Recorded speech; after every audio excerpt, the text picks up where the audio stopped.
was something that had to be touched on. You know, it was something that had to be touched on. But I don't want a whole goddamn movie about that. I want to see Black Panther I wanted to see Black Panther do some superhero shit. I really did. Maybe when I talk about Black Panther in depth even more, because I think the 5th anniversary is coming up next year. The 5th anniversary of Black Panther is coming up next year. I might do a whole review on it next year, talking about the impact of Black Panther and how I felt about Black Panther and all that stuff. We'll talk about that. We'll talk about that then. But I really just wanted him to do some superhero shit. I really do. Like, all these superheroes, I just want them to do superhero stuff. I don't want them to be defined by what they are. Because like I said, Captain America ain't got to go through that shit. Steve Rogers ain't got to go through that shit. Thor ain't got to go through that shit. Tony Stark, they didn't do that shit with Tony Stark. You know, it wasn't, he has to cope with being white. You know, you know, there was no storyline with Tony Stark coping with his whiteness or being guilty about his white privilege. You know, there was never a storyline in any of the Iron Man movies about that. You know, there was no storyline about Steve Rogers being guilty about his white privilege. You know, never. There was never any of that. But yeah, man, I just hope going forward in this show, we don't just focus on this girl being a Muslim American girl. You know, we see that. We see she's a Muslim American girl. We got a little insight into her life. Now let her do some superhero shit. You know, let her do some superhero shit. You know, that's all I want. That's all I want. Hopefully episode 3 is better, and because of how it ended, like, it looks like she might be a fugitive now. You know? It looks like how it ended. It looks like she might be a fugitive from the law now. So hopefully we get more superhero shit now that she's away from her family. There's also this guy that shows up named Cameron. You know, like, he's another Muslim American kid. I think he might be an alien. I don't know. You know, the way it ended, I don't know. He might be a Skrull.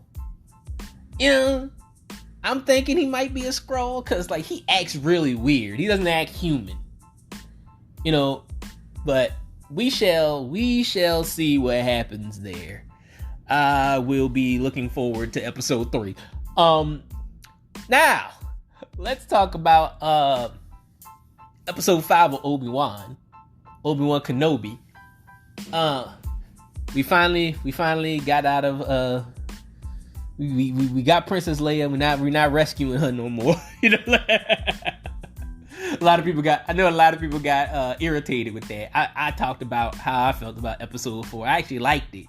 I liked how just nonsensical it was. You know what? Sometimes I just like nonsensical shit. You know, sometimes I just don't want to fucking think. All right, but yeah, man, we're back. We're back at the Rebels headquarters. I guess they're the Rebels. I never really looked into that. But we're back there. We got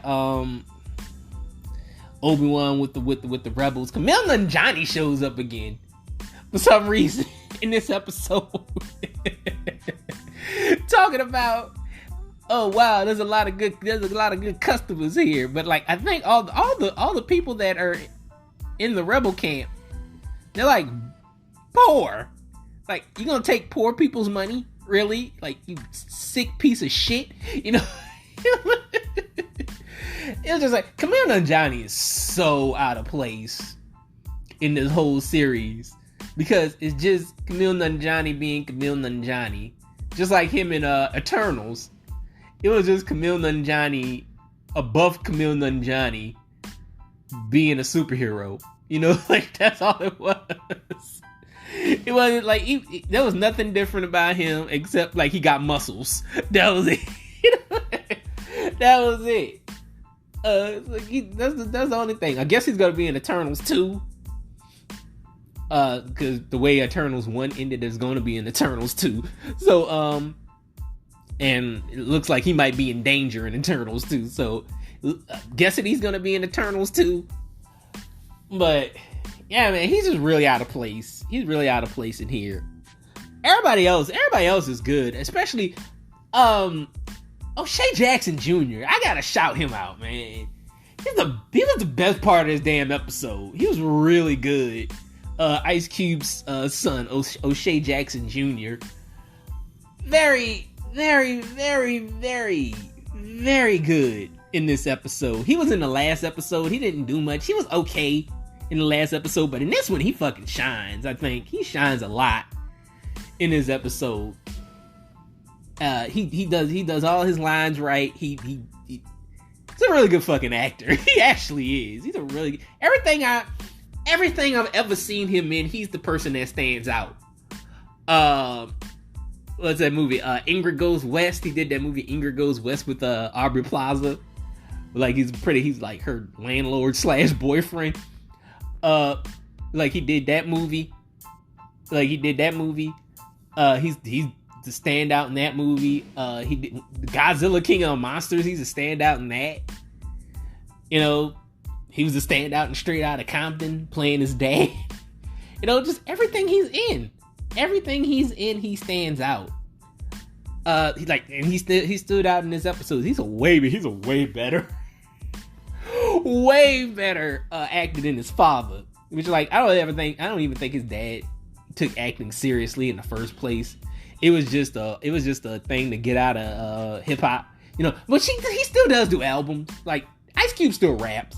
Like he does albums. He's still a phenomenal rapper, you know. If you listen to him, but like he's still a phenomenal rapper. But like it's just like acting is a hobby to him. You know, acting's a hobby to him. He's more of a businessman than he is an actor. You know, like he used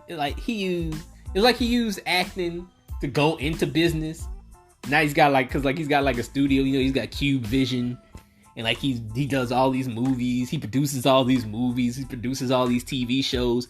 It was just an outlet, like a lot of rappers, you know, like they use it like an outlet to get out of what the fuck they doing, to get out of hip hop, because hip hop can be dangerous after a while. You don't want to be like fucking 40 years old still doing hip hop and still in the dangerous sections of hip hop. You don't want to be doing that shit.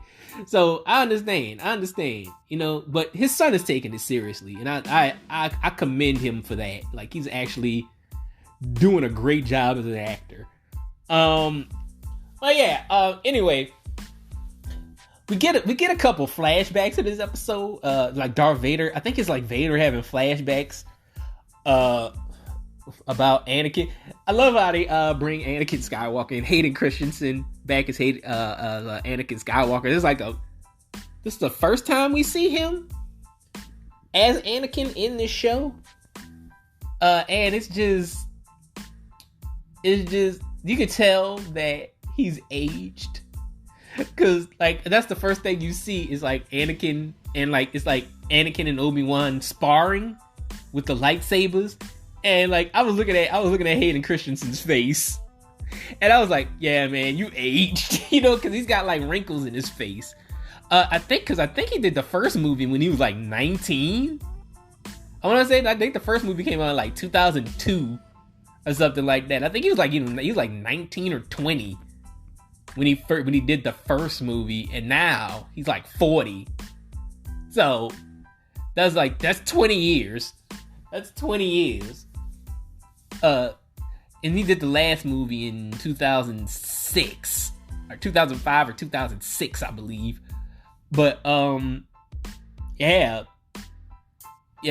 like you can tell he's aged, you know, and it's just them. It was just them sparring, like the whole like Vader just kept having these flashbacks. He just kept having these flashbacks about sparring with Obi-Wan. And it was kind of like he was like continuing to build resentment for Obi-Wan. Cause like Obi-Wan was just telling him and just telling him, hey, you gotta slow down. You gotta slow down. Like you always so impulsive. You always jumping into shit and all this stuff. And he was like, you ain't got no focus. You ain't got no balance and all this stuff. And it's kind of like you can see, even though you can't see Vader behind the mask, you can see his body language. And who's I think it's still Hayden behind the mask, but like the body language is important to me. Darth Vader has the best body language in this whole series. Like everything, you can feel him. You can feel him through the mask. You can feel him through the costume. You could feel what he's going through. You can feel his anger. You can still feel his rage. You can still feel his pain, even though you can't see his face. And that's amazing. And I gotta commend Hayden Christensen for that. For body language acting. That's amazing. That's incredible. We also get more in depth into the story of Reva. We find out that she was a youngling when Anakin went into the Jedi Council and just started murking everybody, just started stabbing everybody, and like he killed when he killed all the younglings and shit. And we find out Reva was one of the younglings, and like she joined the Sith to get back at Vader, to get revenge on Vader. And oh my god, I'm not gonna explain this whole episode to you. I'm just the lightsaber fight between her and Vader. It's fucking cold, man. Vader ain't nothing to fuck with. I'm gonna tell you that. Look, Darth Vader is that nigga. I'm just gonna say it. Darth Vader is that nigga. He ain't nothing to fuck with, because as soon as she raised her lightsaber to Vader, I was like, she dead. I was like, she's fucking dead. Because we already know what happens to Darth Vader. This is a prequel. This is a fucking prequel show. So we know that Darth Vader doesn't die here. Which is kind of like the hard part about prequels, because you know what happens to these people. So like anytime they're in danger or anything, you already know like they ain't gonna die, because you see them in future things, so you see them in future things, so you know they don't fucking die. We know that Darth Vader doesn't die here.